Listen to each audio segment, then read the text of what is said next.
আসসালামু আলাইকুম ওয়া রাহমাতুল্লাহ। আমি একটা ব্যাপার একটু পরিষ্কার করতে চাই। আপনি একটা হাদিস বলেছেন যে বিয়ে করলে অর্ধেক দিন পূরণ করে। আমি যেটা জানতে চাই যে বিয়ে করলেই কি অর্ধেক দিন পূরণ হবে, নাকি বিয়ের পুরো প্রক্রিয়াটাই কিভাবে করছেন, স্বামী বা স্ত্রীর সাথে কিভাবে ব্যবহার করছেন, মানে পুরো প্রক্রিয়াটাই, যেদিন বিয়ে করলেন তারপর থেকে যতদিন বাঁচলেন, নাকি শুধু বিয়ে করলেই অর্ধেক দিন পূরণ হবে?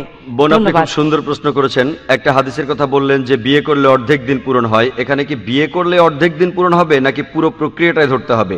বোন, আমি আগেও বলেছি, মহানবী যখন বলছেন বিয়ে করলে অর্ধেক দিন পূরণ হয়, তিনি বুঝিয়েছেন যে বিয়ে আপনাকে অবাধ যৌনাচার আর ব্যভিচার থেকে রক্ষা করে। বিয়ে একটা ধারাবাহিক প্রক্রিয়া, এর উপর অনেক হাদিস আছে। আমাদের প্রিয় নবী বলেছেন, যখন বিয়ে করবে তুমি সাধারণত 4টা বিষয় দেখবে: সম্পদ, সৌন্দর্য, আভিজাত্য আর সদ্গুণ। লোকে বিয়ে করার সময় দেখে মেয়েটা বা ছেলেটা সুন্দর কিনা, তার কি পরিমাণ সম্পদ আছে, কোন পরিবার, শেখ বংশ নাকি সৈয়দ বংশ, অভিজাত বংশ, আর সবশেষে হলো সদ্গুণ। মহানবী বলেছেন এই 4টার মধ্যে সবচেয়ে গুরুত্বপূর্ণ হলো সদ্গুণ। তাই আপনি যখন বিয়ে করতে যাবেন সবকিছু দেখতে হবে। আপনি একজন গুণী স্ত্রী বা গুণী স্বামী খুঁজবেন, কিভাবে বিয়ে করবেন। আমাদের প্রিয় নবী বলেছেন সবচেয়ে শ্রেষ্ঠ বিয়ে হলো যেখানে কম খরচ করা হয়। পৃথিবীর বিভিন্ন দেশে মুসলিম উম্মার মধ্যে বিয়ে হয়, তারা সেখানে হাজার হাজার ডলার খরচ করে যাচ্ছে। এখানে যেমন রিঙ্গিত, তারা অনেক বেশি খরচ করে। পবিত্র কোরআনে সূরা ইসরার 25 এবং 26 নম্বর আয়াতে আছে, যারা অপব্যয় করে তারা শয়তানের ভাই। তাই জীবনসঙ্গী বেছে নেওয়া, কিভাবে বিয়ে করতে হবে সাধারণভাবে, সুন্নাহ মেনে, এইসবই। তারপর কিভাবে সন্তানদের বড় করবেন, বিয়ের পর স্ত্রীর প্রতি বিশ্বস্ত হবেন, এমন না যে বিয়ের পর আপনি ব্যভিচারে লিপ্ত হবেন। এইভাবে অর্ধেক দিন পূরণ হবে না। মহানবী বলেছেন তোমাদের মধ্যে সেই ব্যক্তি সর্বোত্তম যে তার স্ত্রীর কাছে ভালো। কিভাবে স্ত্রীর সাথে ব্যবহার করবেন, পবিত্র কোরআনে সূরা আল নিসার 19 নম্বর আয়াতে আছে, তাহার সহিত সৎভাবে জীবনযাপন করিবে যদিও তাকে অপছন্দ করো। যদিও তাকে অপছন্দ করেন, কোরআন বলছে তার সাথে সততার সাথে জীবনযাপন করতে। পুরুষরা যৌতুক নেয় প্রাচ্যের দেশ যেমন ইন্ডিয়াতে স্ত্রীদের কাছ থেকে। ইসলামে আপনি দেবেন দেনমোহর। বিয়ে করলে আপনাকে একজন ভালো স্বামী হতে হবে, বিয়ের পর সন্তান সন্ততি হলে হতে হবে একজন ভালো মা বা ভালো বাবা। এই যাবতীয় ব্যাপারগুলি যাদের সাথে বিয়ের সম্পর্ক আছে, যদি আপনি এই সব কিছু পূরণ করেন তাহলে আপনার দিনের অর্ধেক পূরণ হবে। ভালো মা হওয়া, ভালো বাবা হওয়া, ভালো স্বামী হওয়া, ভালো স্ত্রী হওয়া, অপব্যয়ী না হওয়া, এই সব কিছু, ব্যভিচার থেকে দূরে থাকা, সমকামিতা থেকে, অবাধ যৌনাচার থেকে, এই সব কিছু পূরণ করতে পারলে আপনার অর্ধেক দিন পূরণ হবে।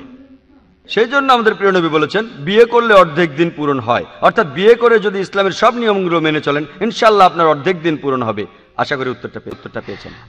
পুরুষ আর মহিলার অধিকার সমান কিনা সেটা নিয়ে প্রশ্ন করছি। আমরা কোরআন পড়ে জেনেছি যে পুরুষ আর মহিলার অধিকার সমান আল্লাহ সুবহানাহু ওয়া তাআলার কাছে। আর এই কথা আমাদের মহানবী হযরত মুহাম্মদ সাল্লাল্লাহু আলাইহি সাল্লামের হাদিসেও আছে যে বাবার চেয়ে মান অধিকার অনেক বেশি। কিন্তু এরপর আকিকার সময় দেখা যায় যে একটা বকরি কোরবানি দেয়া হয় মেয়ের জন্য আর 2টা দেয়া হয় ছেলের জন্য। বোঝানো হচ্ছে যে ছেলেই বেশি গুরুত্বপূর্ণ। প্রশ্নটা হলো এই যে আকিকার সময় কেন ছেলের জন্য 2টো বকরি আর মেয়ের জন্য একটা বকরি কোরবানি দেয়া হয়? বোন, অনেক সহিহ হাদিসে আছে যে ছেলের জন্য একটা বকরিও দেয়া যায়। এটা বাধ্যতামূলক না, সহিহ হাদিসে আছে একটা বকরি মেয়ের জন্য আর ছেলের জন্য 2টো বকরি। তবে একটা বকরিও দেওয়া যায় ছেলের জন্য। ব্যাপারটা এমন না যে ছেলের জন্য 2টা বকরিও দেওয়া উচিত। তবে এটার কারণ হিসেবে বলতে পারি যে ইসলামে পুরুষ মানুষই রোজগার করে। ইসলামে রোজগার করে পুরুষ। মেয়েদের বিয়ে হওয়ার আগে দায়িত্ব থাকে বাবার অথবা ভাইয়ের, আর তাদের বিয়ে হওয়ার পরে দায়িত্ব থাকে স্বামীর আর সন্তানের, তাদের অন্ন বস্ত্র বাসস্থান সবকিছু সংস্থান করার। তাই এখানে আলহামদুলিল্লাহ সে যাবতীয় অর্থনৈতিক দায় থেকে মুক্ত, তাকে সবাই রক্ষা করছে আলহামদুলিল্লাহ। এটা বললাম আমার যুক্তি দিয়ে, বলছি না যে এটাই আসল কারণ। আল্লাহ মালুম, আল্লাহ সেটা ভালো জানেন। ছেলের জন্য 2টো বকরি, তবে এটাই একমাত্র কারণ না।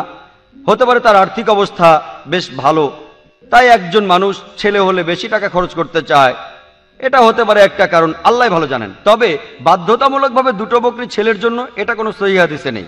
সহিহ হাদিস বলছে হয় একটা নয় 2টো, আর মেয়ে হলে একটা, কোনো সমস্যা নেই। ইচ্ছে করলে আপনি বেশিও দিতে পারেন। আল্লাহ সুবহানাহু ওয়া তাআলা এবং আমাদের প্রিয় নবী সে সুযোগ রেখেছেন। আশা করি উত্তর পেয়েছেন। আসসালামু আলাইকুম। আচ্ছা, একটু আগে আপনি পশ্চিমাদের কথা বলছিলেন।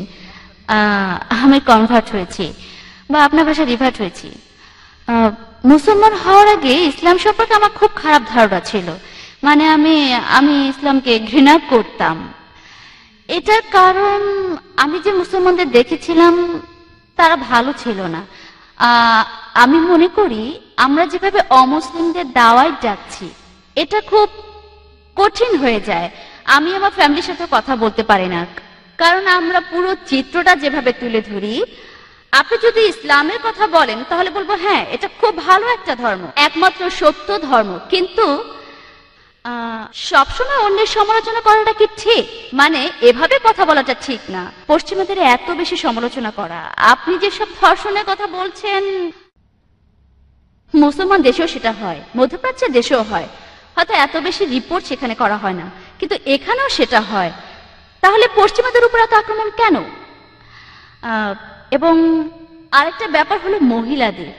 আপনি বললেন যে অমুসলিমরা বলে যে ইসলামে মহিলাদেরকে ছোট করে দেখে। কোরআনে অনেক কথা বলা হয়েছে পুরুষ এবং মহিলাদের সম্পর্কে, কিন্তু পুরুষদের সম্পর্কে যেগুলো বলা হয়েছে সেগুলোকে সবাই এড়িয়ে যাচ্ছে, আর মহিলাদের জন্য যা কিছু বলা হচ্ছে সেগুলোকে সবাই খুব কড়াকড়িভাবে দেখছে। আপনি একটু আগে বললেন গুণী স্বামী এবং গুণী স্ত্রীর কথা, কিন্তু আমি যখন বিভিন্ন বই পড়ি সেখানে লেখা থাকে শুধু গুণবতী স্ত্রীর কথা, আর শুধু বলা হচ্ছে মহিলাদের কি কি করা উচিত। এমনটা কেন হচ্ছে? এসব আমরা করি বলেই অনেক অমুসলিমদেরকে বোঝানো কঠিন হয়ে যায়। এখানে উদাহরণ হিসেবে বলি যে আমি শুনেছি যে রাসূলুল্লাহ সাল্লাল্লাহু আলাইহি ওয়াসাল্লাম তার স্ত্রীদেরকে গৃহস্থালির বিভিন্ন কাজে সাহায্য করতেন। তাহলে আমাদের এই বইগুলো কেন শুধু একথাই বলে যে কিভাবে একজন ভালো স্ত্রী হওয়া যায়? কেন একথা কেউ বলে না যে কিভাবে একজন ভালো স্বামী হওয়া যায়? আসলে কি সব জায়গায় সব কিছুতেই মহিলাদের কথা বলা হচ্ছে, মহিলাদের এটা করা উচিত ওটা করা উচিত। ইসলাম ধর্ম একথাই বলছে, আর এভাবেই অমুসলিমদের দূরে সরিয়ে দিচ্ছি। খুবই সুন্দর প্রশ্ন করেছেন, খুবই প্রাসঙ্গিক যে আলহামদুলিল্লাহ তিনি রিভার্ট হয়েছেন, আমি তাকে অভিনন্দন জানাই আলহামদুলিল্লাহ। আরো বললেন যে মুসলমানদের সম্পর্কে তার খুব খারাপ ধারণা ছিল। আমি আগেও বলেছি অনেক মানুষ কিছু মুসলমানকে দেখে কখনোই মুসলমান হতে চাইবে না, আমি এই কথা আগে বলেছি। আলহামদুলিল্লাহ আল্লাহ তাকে হেদায়েত করেছেন আর তিনি মুসলমান হয়েছেন। আর তিনি বলছিলেন কিভাবে পশ্চিমাদের সাথে কথা বলা উচিত। আমাদের আলোচনার বিষয় কেন পশ্চিমারা ইসলাম গ্রহণ করছে এটা বিষয় না, যে কিভাবে পশ্চিমাদের দাওয়ায় ডাকা উচিত। আমার অন্যান্য ক্যাসেটে এই বিষয়ে বলা আছে। এর একটা হলো ইসলাম সম্পর্কে ভুল ধারণা। কিভাবে আপনি পশ্চিমাদের দাওয়ায় ডাকবেন সেটা অন্য ব্যাপার, আজকের বিষয় এটা নয় কিভাবে দাওয়ায় ডাকতে হবে। তবে মুসলমান হওয়ার কারণটা আমি বলছি, আর আমি কোদালটাকে কোদালি বলছি। আর বোন আপনি ঠিকই বলেছেন, অন্য ধর্মের সমালোচনা করা উচিত না। পবিত্র কোরআনে সূরা আল আনামের 108 নম্বর আয়াতে আছে, আল্লাহকে ছেড়ে যাদেরকে তারা ডাকে তাদের গালি দিও না, কেননা তাহারা অজ্ঞানবশত আল্লাহকেও গালি দেবে। পবিত্র কোরআনে সূরা ইসরার 81 এবং 82 নম্বর আয়াতে উল্লেখ আছে যে ওয়াকুল জাল হক ওয়া যাকাল বাতিল ইন্নাল বাতিল কানা যাহুকা, অর্থাৎ সত্য আসিয়াছে এবং মিথ্যা বিলুপ্ত হইয়াছে, কারণ ন্যাচারালি মিথ্যা বিলুপ্ত হবারই। আপনি বলছিলেন যে আমি পশ্চিমা বিশ্বের সমালোচনা করছি, আরো বিভিন্ন রকম কথা বলছি। বোন সমালোচনা করা মানে আমি যেটা বলবো যে কোনো প্রমাণ ছাড়া বলা। আমি যা বলছি সেটা আমেরিকার পরিসংখ্যান, তাই আমেরিকায় যখন আমেরিকার সমালোচনা করছে আর আমি তার উদ্ধৃতি দিচ্ছি, তাহলে আমাকে দোষ দিচ্ছেন কেন? সমালোচনা করা মানে আমি যেটা মনে করি কোনো একটা পয়েন্ট ধরে সেটাকে পেঁচানো, যেটা পশ্চিমারাই বেশি করে। আমি দুঃখিত আমি এটাকে খেলা বলছি, কিন্তু আসলে এটা যুদ্ধ। আমি কোদালকে কোদালি বলবো, পশ্চিমারাও কোদালকে কোদাল বলে। তারা খুব গর্বিত যে তারা স্পষ্টবাদী, তারা বলে আমরা খুব সাহসী, আমরা সত্যবাদী। আলহামদুলিল্লাহ, আর আমিও সত্যবাদী। হয়তো মিথ্যে কখনো বেরোবে না, সেটা আলাদা ব্যাপার। তারা মিডিয়ায় দেখায় যে মেয়েদের ছোট করে দেখা হয়, আর এই ব্যাপারে আমি লেকচার দিয়েছি, পরিষ্কার করেছি। তাহলে বল আমি যেটা করছি FBI রিপোর্ট থেকে বলছি, সেটা কোনো মুসলমান লেখেনি, লিখেছে পশ্চিমারাই। ধর্ষণের যে পরিসংখ্যান দিয়েছি সেটা কোনো মুসলমান লেখেনি, লিখেছে অমুসলিম পশ্চিমারা। অবাধ যৌনাচার ব্যভিচার সম্পর্কে আমি শুধু তাদের পরিসংখ্যান দিয়েছি। আর যখন তাদের উদ্ধৃতি দিচ্ছি তারা বলতে পারবো না যাকে সমালোচনা করছে, কারণ কি জানেন, আমি তাদের পরিসংখ্যান থেকেই বলছি। যদি বলতাম হ্যাঁ মিস্টার আহমেদ আলী এই কথা বলেছেন, তাহলে এই কথাটা পশ্চিমাদের বিরুদ্ধে বলা যায়।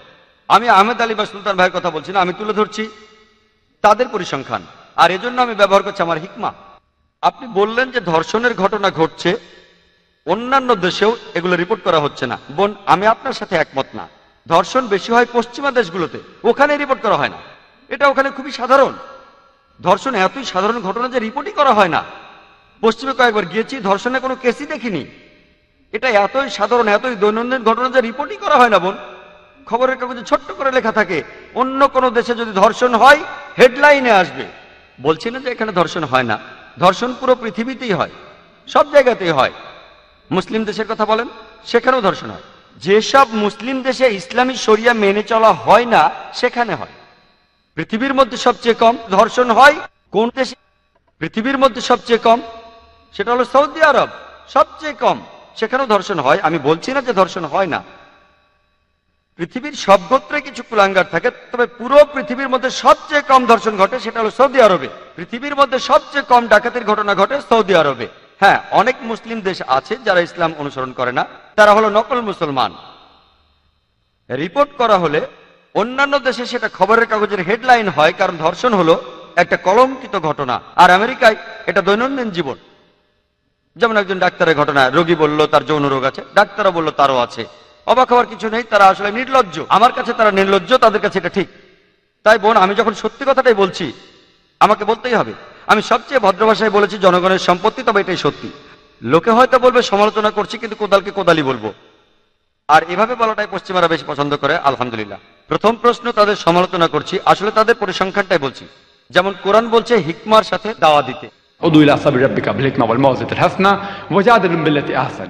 মানুষকে তোমার প্রতিপালকের প্রতি আহ্বান করো হিকমত ও সদুপদেশ দ্বারা, আর তাহাদের সহিত তর্ক করো উত্তম পন্থায়। আমাদের নবী খ্রিস্টানদের উদ্দেশ্যে বলেছেন ولا تقولوا ثلاثه। কোরআন বলছে যদি কোনো খ্রিস্টানকে বলেন তোমরা শিরক করো না, এসব থামাও, এটা তোমার ভালোর জন্য, খুব ভদ্রভাবেও যদি বলেন সে অবশ্যই কষ্ট পাবে। তাহলে কোনো মানুষকে মিথ্যে হতে মুক্ত করতে চাইলে যেভাবেই বলেন সে কষ্ট পাবেই। কোনো খ্রিস্টানকে যদি বলেন তুমি যীশু খ্রিস্টের পূজা কেন করছো, যদি কথাটা খুব সুন্দরভাবে বলেন তাহলেও সে কষ্ট পাবে। তাই আমি বলবো সবচেয়ে ভদ্রভাবে, যেটা গ্রহণযোগ্য, তারপরও সে কষ্ট পাবেই। এমন না যে আমি তাদের অপমান করার জন্য এভাবে বলছি, এখানে আমি পরিসংখ্যান দিচ্ছি। এটা আপনার দ্বিতীয় প্রশ্নের উত্তর। তৃতীয় প্রশ্ন হলো, কেন মুসলমান পণ্ডিত আর বক্তারা শুধু মহিলাদের নিয়ে কথা বলেন, মহিলাদের নিয়ে আয়াতগুলো উদ্ধৃতি দেন, আর পুরুষদের দায়িত্ব কর্তব্য সম্পর্কে কিছুই বলেন না? বোন, আমার ক্যাসেটগুলো আপনার দেখা উচিত, ইসলামে মেয়েদের অধিকার। আর আমার লেকচার শুনে লোকজন প্রশ্ন করেছিল আমি কখনো ইসলামে পুরুষের অধিকার নিয়ে বলবো। এই ক্যাসেটে আমি বলেছি স্ত্রীর সাথে স্বামীর কিরকম ব্যবহার করা উচিত। এমনকি আজকেও যদি আপনি শুনে থাকেন, যখন হিজাব সম্পর্কে বলছিলাম ঠিক আপনার কথাটাই বলেছি। সাধারণত মুসলমান বক্তারা মেয়েদের হিজাবের কথা বলে, কিন্তু আল্লাহ প্রথমে বলছেন পুরুষের হিজাবের কথা। তাই এই মানুষগুলো কেন এমন করছে তাদের জিজ্ঞাসা করুন, আমি সব বলতে পারবো না। আপনি যদি ইসলামের নিরপেক্ষ পথ আলহামদুলিল্লাহ দেখতে চান, আমার ভিডিও ক্যাসেটগুলো দেখতে পারেন। আর সেখানে আপনি দেখবেন যে ইসলামে মেয়েদের অধিকারের মধ্যে আছে কিভাবে একজন স্বামী তার স্ত্রীর সাথে ব্যবহার করবে। এরকম আরো অনেক পুরুষই আমার কথাগুলো পছন্দ করেনি, আর তারা প্রশ্ন করেছিলেন কবে আমি ইসলামে পুরুষের অধিকার নিয়ে কথা বলবো। তাই বোন, আমি আগেও বলেছি আলহামদুলিল্লাহ ইসলাম বিশ্বাস করে সাম্যবাদে পুরুষ আর মহিলার মধ্যে। তবে সাম্যবাদ মানে একই রকম কিছু নয়। পুরুষ আর মহিলা সমান, কিন্তু তারা একই রকম নয়। আর আমি আমার লেকচারে বলেছি মহিলাদের আধ্যাত্মিক অধিকারের কথা, সামাজিক অধিকার বলেছি, অর্থনৈতিক অধিকারের কথা, আইনগত অধিকার, রাজনৈতিক অধিকার, শিক্ষার অধিকার। আলহামদুলিল্লাহ আমি বোঝাতে চেয়েছি আলহামদুলিল্লাহ ইসলাম বিশ্বাস করে সাম্যবাদ পুরুষ আর নারীর মধ্যে। সাম্যবাদ মানে একই রকম নয়। পশ্চিমাদের সাথে তুলনা করেন, আবারও পরিসংখ্যান দিচ্ছি, তারা যা বলে সেটাই বলছি। পশ্চিমা বিশ্ব যে মানব সভ্যতার কথা বলে, সেটা ছদ্মবেশে ভেতরে লালন করে একটা শরীরকে শোষণ করা, সম্মানের অবমাননা করা, আর একটি আত্মাকে বঞ্চিত করা। পশ্চিমা সমাজ আসলে মহিলাদের অধিকার দেওয়ার কথা বলে তাদেরকে নামিয়ে দিয়েছে উপপত্নীর স্তরে, রক্ষিতার স্তরে। তারা সমাজের কিছু প্রজাপতি যারা আসলে আনন্দ পিয়াসী আর সেক্স মার্কেটিয়ারদের হাতের খেলনা ছাড়া কিছুই নয়। এদের পাবেন আর্ট অ্যান্ড কালচারের রঙিন পর্দার সামনে আর পেছনে। পশ্চিমা বিশ্ব মেয়েদের অধিকার দেওয়ার কথা বলে আরো নিচে নামিয়ে দিয়েছে। তারা বলে ও মেয়েদের অধিকার রক্ষা করতে হবে। কি করছে তারা? আপনারা অনেকেই হয়তো সেখানে গেছেন। এই সব কিছুই হচ্ছে সেখানে আর্ট অ্যান্ড কালচারের নামে রঙিন একটা পর্দা। তার পেছনে কি হচ্ছে তা জানেন না। তারা সব বদলাতে চায়। যদি পুরুষরা পারে তাহলে মহিলারা কেন পারবে না? পুরুষ এবং মহিলারা সমান, কিন্তু তারা একই রকম নয়। পুরুষ আর মহিলা শারীরিকভাবে আলাদা, তাদের দৈহিক গঠন আলাদা। পুরুষরা যে কাজ করতে পারে মহিলারা পারে না, মহিলারা যে কাজ করতে পারে পুরুষরা পারে না। আমি বলতে পারি না যে এখন থেকে আমি সন্তান জন্ম দেব, আমি এটা পারবো না, আমি তো আলাদা।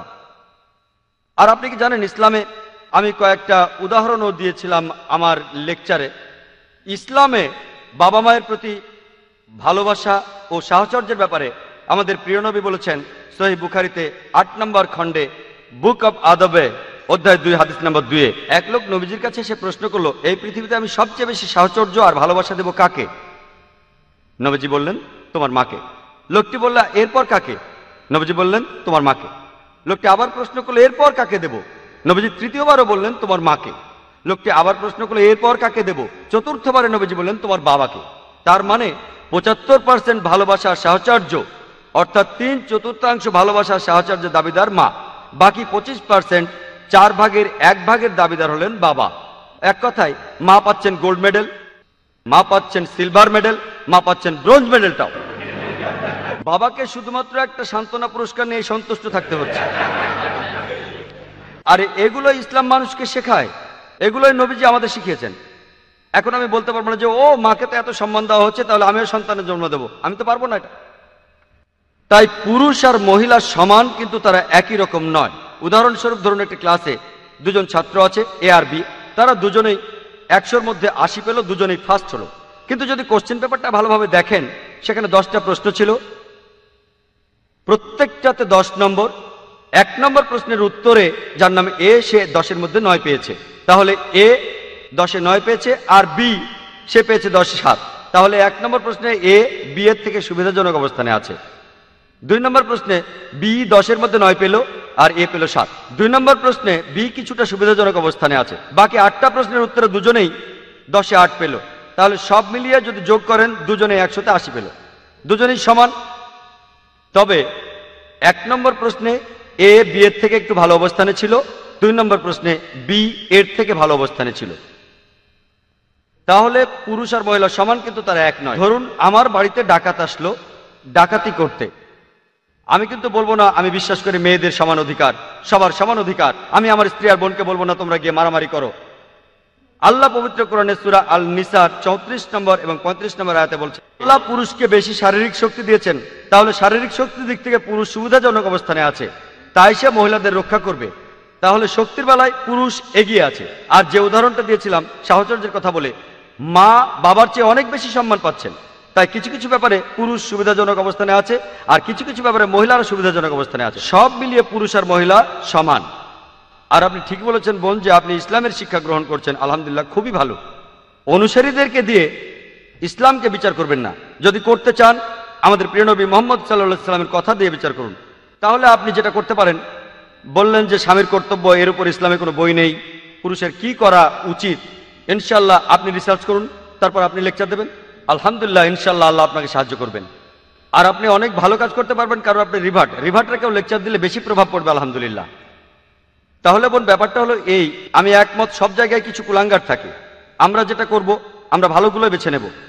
আর পৃথিবীতে ভালো মানুষও আছেন, আলহামদুলিল্লাহ, তারা তুলনামূলকভাবে অনেক সৎ মানুষগুলোর দৃষ্টান্তই আমরা তুলে ধরবো, এবং তার সর্বশ্রেষ্ঠ উদাহরণ প্রিয় নবী মুহাম্মদ সাল্লাল্লাহু আলাইহি ওয়াসাল্লাম।